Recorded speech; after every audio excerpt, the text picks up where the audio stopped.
as a married couple, the objective is to become one and to create your own language. Yeah. Because, we come from two different families with two different issues. Our families aren't perfect. They both had their own issues and stuff like that. So, and I grew up one way, you grew up one way, seeing something and seeing different things. And we brought that into our marriage. And it's like, okay, what do we want and what we don't want? We got to create our own language. This is Jalen and Cacie. This is how we communicate. This is how we disagree. This is how we, discuss important matters. And we had to establish that as our way and stick to it no matter what was thrown our way.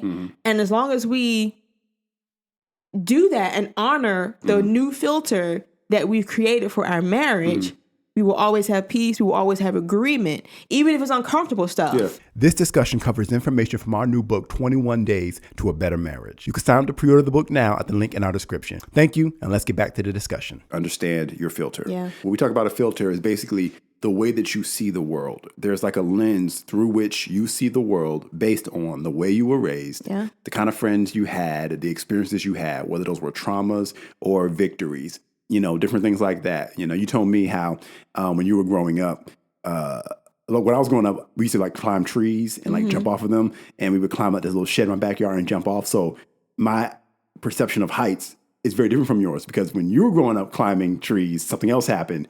Different from what happened with me. Well, I didn't get a chance to climb trees. But, and shout out to my mom. Hey, Mom, I love you. But she had her own fears and phobias and things like that from where, I don't know, maybe because she is short. She's height challenged. My mom is 4'9". But anyway, as I was climbing things like the jungle gyms at the park and stuff, she would always be like, get down from there. Don't go too high. You might fall, and I guess continually saying that, I just built up a fear of heights and things like that.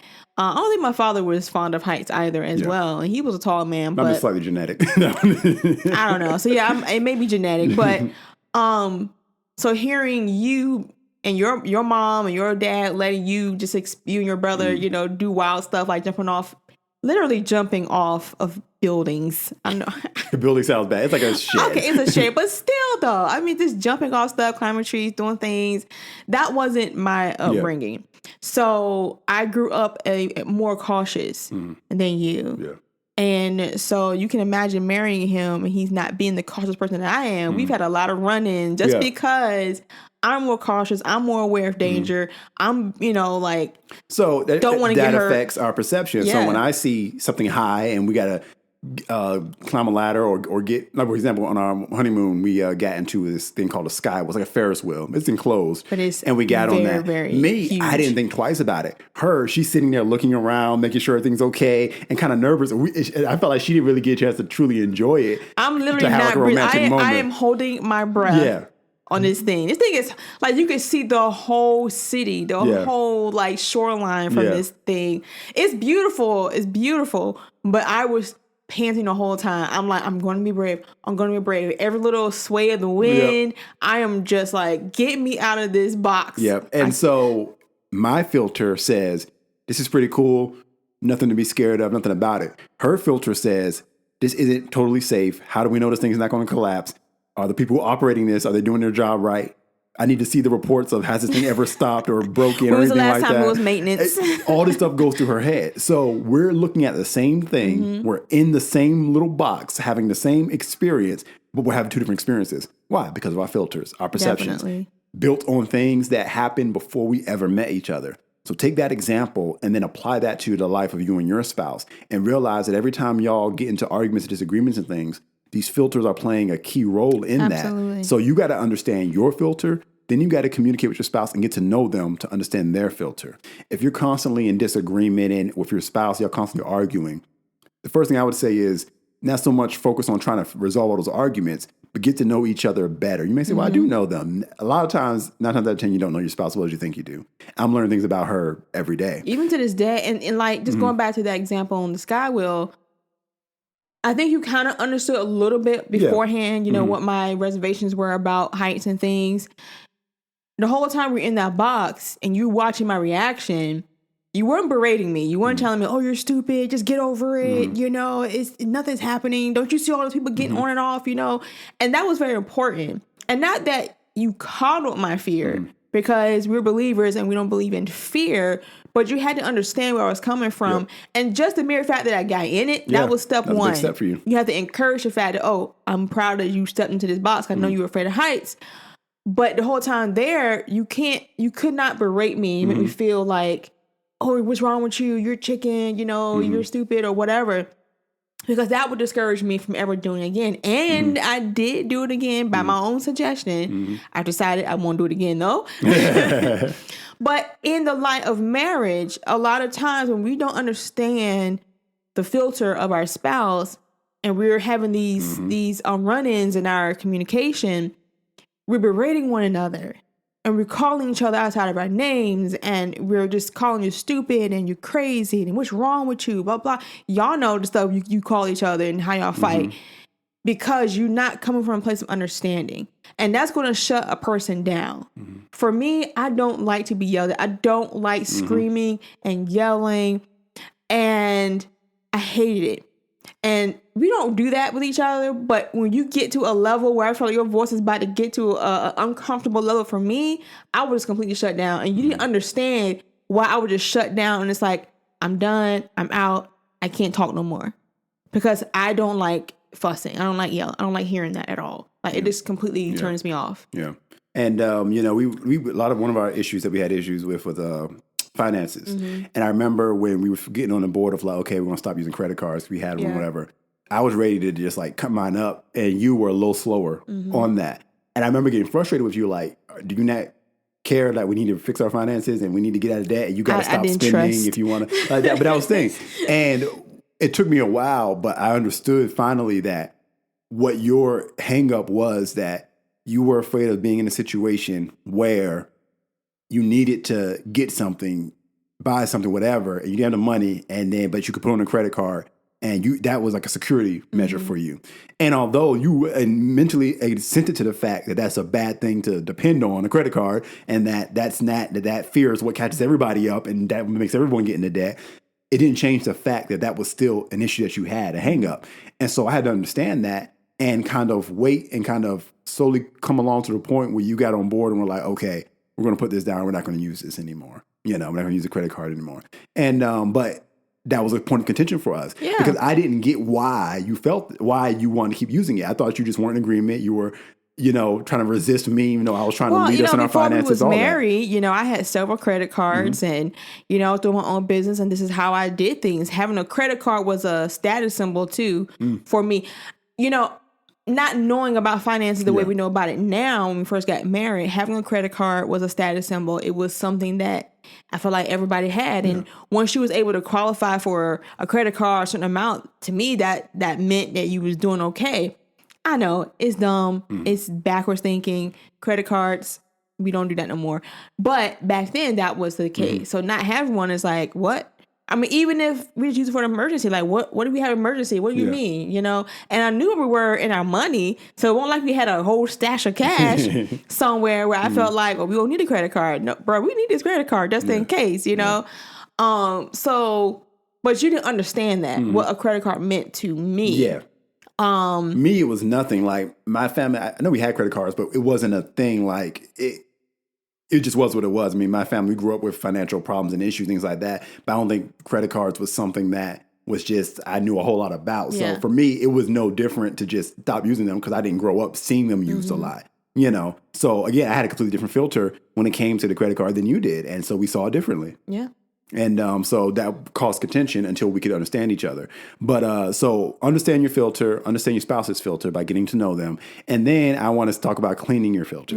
And now we're looking at it like an air filter that you have in your car, you know, when it gets all dusty and then the air can't get out, home. You know, that kind of thing. Yeah, same thing in your home. And then everything's not running efficiently. When your filters are clogged with all your traumas and your messes and your burdens, communication will not be efficient in your marriage. And it's going to always be disagreement and discontent and all of that. So I say you got to clean your filter.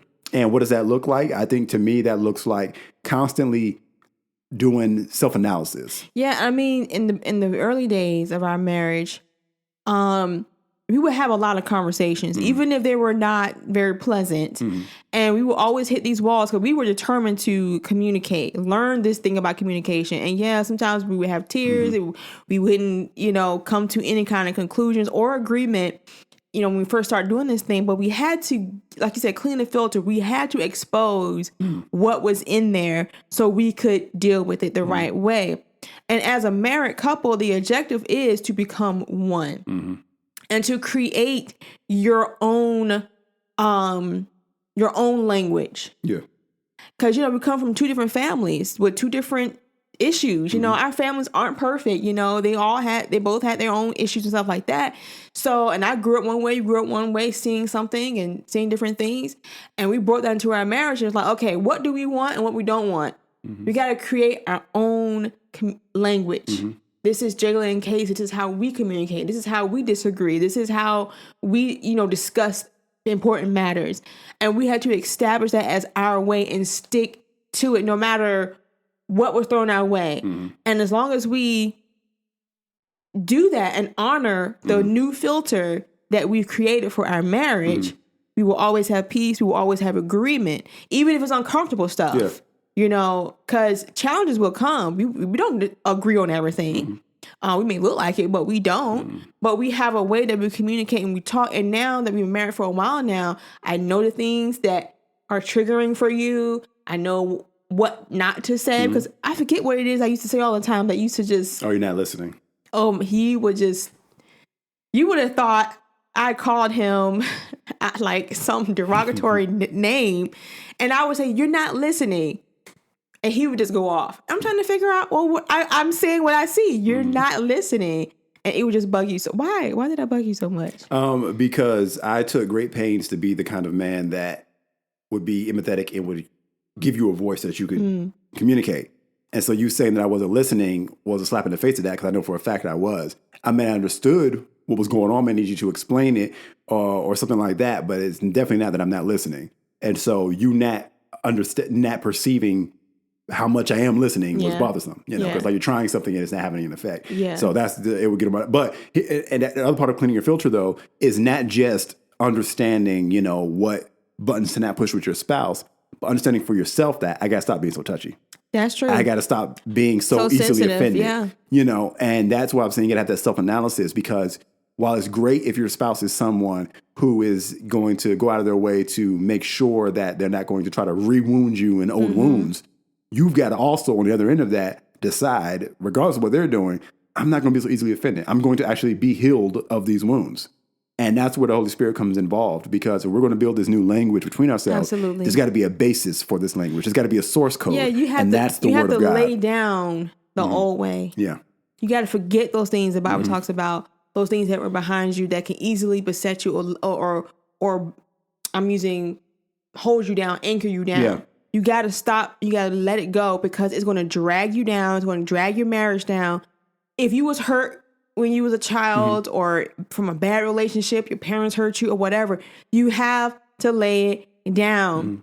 I won't say get over it. You need to cast that care over unto the Lord and let him heal you for real. I truly believe some people don't want to be healed. Oh, yeah. It's a lot easier to play the victim. People love to be the victim. They love to be dramatic because it's a manipulative character who, from a person who doesn't want to be healed. They're not seeking healing. And I think that's the difference between me and you versus a lot of couples that we have dealt with is that we were seeking wholeness. We didn't want to continue to operate in the pains and the hurts and disappointments that we experience in our lives. We wanted something better for us. We wanted the kingdom marriage that we knew that we were supposed to have. So that meant we had to do the work. That meant that we had to lay down our way of doing things and adopt God's way of doing things. And that's not always easy because God's way it seems so like it's giving. Yeah. God's way is giving. And in communication, you have to be a giver. So that means you have to be willing to be wrong, even when you're right. Yep, that's true. I mean, I don't know if y'all heard what I just said. Sometimes you have to be willing to be wrong, even when you're right. Yep. Because it's not about trying to get your way. It's about getting God's way. Exactly. And so when that is your objective all the time, you will come to these points of agreement a lot quicker. It takes practice, but a lot quicker. And I mean, we hardly ever disagree. Or I would say argue. We don't argue.